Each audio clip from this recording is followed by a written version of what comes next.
नमस्कार, मैं हूं आलोक जोशी और आप देख रहे हैं आलोक अड्डा। आप चौंक सकते हैं देखकर जो मैंने लिखा है, आप चौंक सकते हैं सुनकर जो मैं कह रहा हूं, लेकिन मैं ये कह रहा हूं पूरे होश-ओ-हवास में कह रहा हूं, सोच विचार के कह रहा हूं।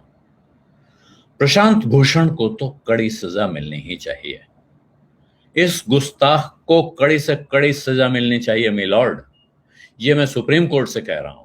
ये मैं क्यों कह रहा हूं, ये मैं आपको बताऊं। इससे पहले मैं आपसे एक बार आग्रह करना चाहता हूं, अगर अभी तक आपने मेरा यूट्यूब चैनल वन आलोक जोशी सब्सक्राइब नहीं किया है तो सब्सक्राइब का बटन दबा दें, साथ में घंटी भी बजा दें ताकि आपको खबर मिल जाए कब मैंने नया वीडियो डाला या कब मैं लाइव आया। और इस वीडियो के लिंक अपने मित्रों परिचितों के साथ शेयर कीजिए, इसको लाइक भी कीजिए। और अब आते हैं वापस प्रशांत भूषण पर। प्रशांत भूषण को कल सजा सुनाई जानी है। सुप्रीम कोर्ट की 3 जजों की बेंच उनके खिलाफ अदालत की अवमानना का मामला सुन रही है। अदालत की अवमानना का यह मामला किसी ने दायर नहीं किया है। अदालत ने इसका खुद संज्ञान ले लिया है, सुओ मोटो, यानी स्वतः संज्ञान खुद देख लिया है अदालत ने कि उसकी अवमानना हो गई है और उसके जुर्म में प्रशांत भूषण के खिलाफ केस चला है। उस केस में प्रशांत भूषण को दोषी भी पा लिया गया है और उसके बाद उन्हें वक्त दिया गया था कि वो बिना शर्त माफी मांगे।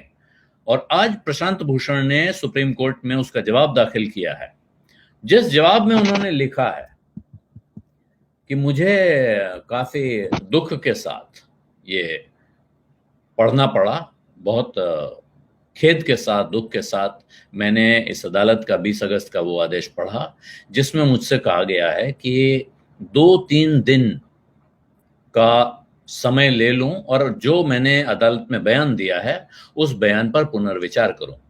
लेकिन जो लिखा हुआ ऑर्डर मिला है उसमें लिखा है we have given time to the contemnor to submit unconditional apology if he so desires.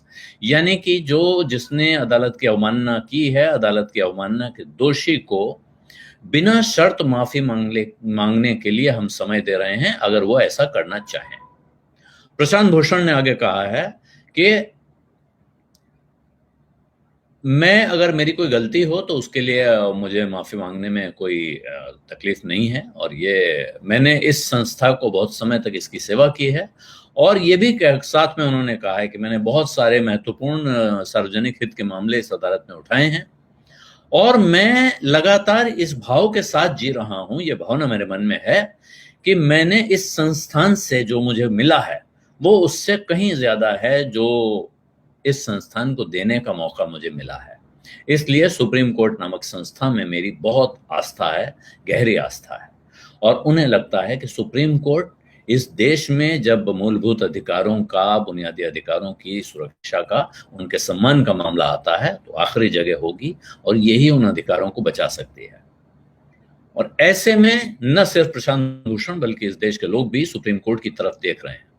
लेकिन इसके बाद सुप्रीम कोर्ट कह रहे हैं कि माफ कीजिएगा, प्रशांत भूषण कह रहे हैं कि उन्होंने जो ट्वीट किए थे वो इसी भरोसे के प्रतिनिधि हैं, वो इसी आस्था के प्रतीक हैं कि जो मैं समझता हूं, जो मेरी जिम्मेदारी है एक नागरिक के तौर पर और इस अदालत से जुड़े एक अधिकारी के तौर पर, जो वकील होते हैं इनको ऑफिसर ऑफ द कोर्ट कहा जाता है, मैंने अपने धर्म का पालन किया है और इसलिए इस तरह अपनी भावना को अभिव्यक्त करने के लिए किसी भी तरह की माफी मांगना, वो शर्तों के साथ हो या बिना शर्त, वो ठीक नहीं होगा, वो इनसिंसियर होगा। और अपॉलॉजी या माफी नहीं मांगी जा सकती है इसके लिए और माफी जब तक मन से ना मांगी जाए तो वो माफी नहीं होगी। और ये खास तौर पे इसलिए है कि जब उन्होंने वो बयान दिए हैं, जो बयान दिए हैं प्रशांत भूषण ने, पूरे ब्यौरे के साथ दिए गए हैं और जिन बयानों पर अदालत ने कोई कार्रवाई नहीं की है, उन पर विचार भी नहीं किया है। ऐसे में अगर मैं अपना बयान वापस लेता हूं, जिसको मैं वास्तव में सच समझता हूं, जिसको मैं झूठ नहीं मानता हूं, इसलिए वापस नहीं लेने जा रहा हूं, तो अगर मैं उन्हें वापस लेता हूं या मैं एक झूठी माफी मांग लेता हूं, तो मेरे ख्याल में ये न सिर्फ उस अदालत की, उस संस्थान की अवमानना होगी जिसकी अवमानना का मुझे दोषी पाया गया है, बल्कि इसके साथ साथ मैं अपनी अंतरात्मा की अवमानना भी कर रहा होऊंगा। तो यह प्रशांत भूषण ने साफ कर दिया एक बार फिर कि वो माफी मांगने नहीं जा रहे हैं। अदालत उनको अवमानना का दोषी मान चुकी है। अवमानना का दोषी किस चीज के लिए? ट्वीट लिखने के लिए। एक ट्वीट लिखने के लिए अदालत ने उसको अवमानना का दोषी माना है। न्यायमूर्तियों ने उन्हें अवमानना का दोषी माना है। और न्यायमूर्ति तो आप जानते हैं न्याय की मूर्ति हैं, सम्माननीय लोग हैं। इन सम्माननीय लोगों का अपमान किया गया, इनकी अवमानना की गई। इसके लिए इस गुस्ताख इंसान को सजा मिलनी ही चाहिए, बिल्कुल मिलनी चाहिए। इस पे कोई रहम नहीं होना चाहिए, किसी तरह की नरमी नहीं बरती जानी चाहिए। क्या फर्क पड़ता है इस बात से कि एक 9 या 10 साल पुराना मामला उठाकर लाया गया है, जो मामला इस 9-10 सालों में अनेक लोगों ने देखा होगा, अनेक सुप्रीम कोर्ट के जजों ने देखा होगा। उनमें से किसी को नहीं दिखा, या उनको दिखाया नहीं गया, या उन्हें देखने की जरूरत महसूस नहीं हुई। लेकिन आज अगर न्याय की आंख खुली है, सुप्रीम कोर्ट की आंख खुली है, और वो सच देख पा रहे हैं, वो देख पा रहे हैं कि प्रशांत भूषण ने इस महान संस्थान की अवमानना की है, तो प्रशांत भूषण को यकीनन सजा मिलनी चाहिए। प्रशांत भूषण को सजा इसलिए भी मिलनी चाहिए कि प्रशांत भूषण सच बोलने की कोशिश कर रहे हैं। प्रशांत भूषण वो कह रहे हैं जो उन्हें सच लगता है, जो जिसके पक्ष में वो तथ्य भी रख रहे हैं। वो सिर्फ सच नहीं बोल रहे हैं, वो कुछ सबूत रख रहे हैं। जो सबसे ज्यादा भड़काने वाली चीज उनके तरफ से आई है, जिसकी वजह से ये पूरा मामला भड़का है, वो एक तस्वीर है। उस तस्वीर के साथ लिखी हुई चंद लाइनें हैं। वो तस्वीर आप भी देख रहे हैं, मैं भी देख रहा हूं, वो प्रशांत भूषण ने भी देखी। लेकिन वो एक महान पद पर बैठे हुए कुछ महान लोगों का अपमान माना जा सकता है उस तस्वीर के बारे में कुछ कहना। इसलिए प्रशांत भूषण को सजा मिलनी चाहिए। और प्रशांत भूषण को जो सबसे बड़ी सजा मिलनी चाहिए, जो सजा का कारण है, जिसकी वजह से प्रशांत भूषण को आपको मानना चाहिए कि उनको सजा मिलनी चाहिए, वो है कि प्रशांत भूषण सच बोलने की कोशिश कर रहे हैं। हमारे समय के बहुत मशहूर कवि हैं और राजेश जोशी, उनकी एक कविता है। उस कविता को मैं आपको पढ़कर सुनाता हूं। जो इस पागलपन में शामिल नहीं होंगे मारे जाएंगे, कटघरे में खड़े कर दिए जाएंगे जो विरोध में बोलेंगे। जो सच सच बोलेंगे मारे जाएंगे। बर्दाश्त नहीं किया जाएगा कि किसी की कमीज हो उनकी कमीज से ज्यादा सफेद। कमीज पर जिनके दाग नहीं होंगे मारे जाएंगे। धकेल दिए जाएंगे कला की दुनिया से बाहर जो चारण नहीं, जो गुण नहीं गाएंगे मारे जाएंगे। धर्म की ध्वजा जो नहीं उठाएंगे, जो नहीं जाएंगे जुलूस में, गोलियां भून डालेंगी उन्हें, काफिर करार दिए जाएंगे। सबसे बड़ा अपराध है इस समय निहत्थे और निरपराध होना। जो अपराधी नहीं होंगे मारे जाएंगे। और इस वक्त प्रशांत भूषण अपराधी हैं कि नहीं हैं, ये इस देश का एक बड़ा सवाल है। सुप्रीम कोर्ट उन्हें अपराधी करार दे चुका है। इसलिए कायदे से तो प्रशांत भूषण को राजेश जोशी की जुबान में मारा नहीं जाना चाहिए। लेकिन अगर प्रशांत भूषण अपराधी हैं तो प्रशांत भूषण अकेले अपराधी नहीं हैं।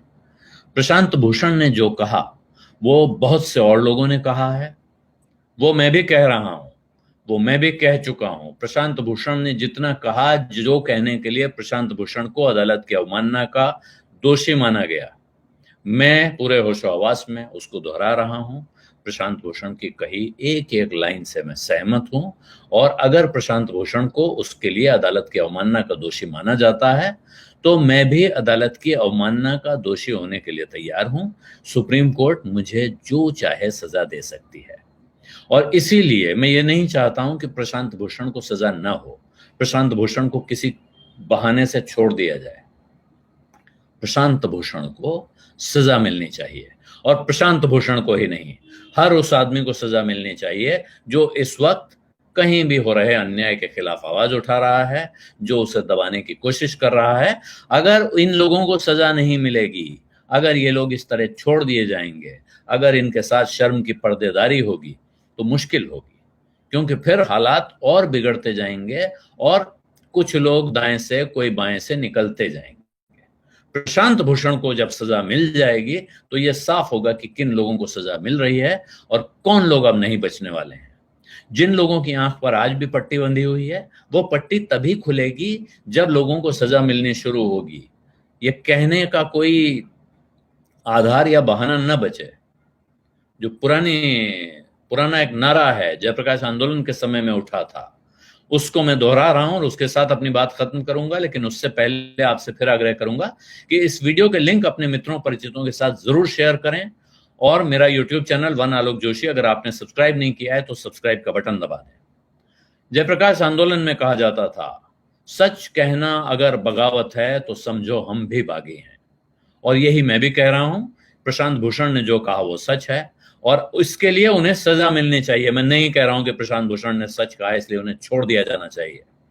अगर सुप्रीम कोर्ट के न्याय सिंहासन पर बैठे हुए न्यायाधीशों में अंतरात्मा में दम है, अगर वो अपने को सही मानते हैं, तो उनको प्रशांत भूषण को कड़ी से कड़ी सजा देने की हिम्मत दिखानी चाहिए और उसके बाद जो परिणाम सामने आएंगे उनको भुगतने के लिए भी उन्हें तैयार रहना चाहिए। इसी के साथ मैं अब आज आपसे इजाजत चाहता हूं। धन्यवाद, नमस्कार।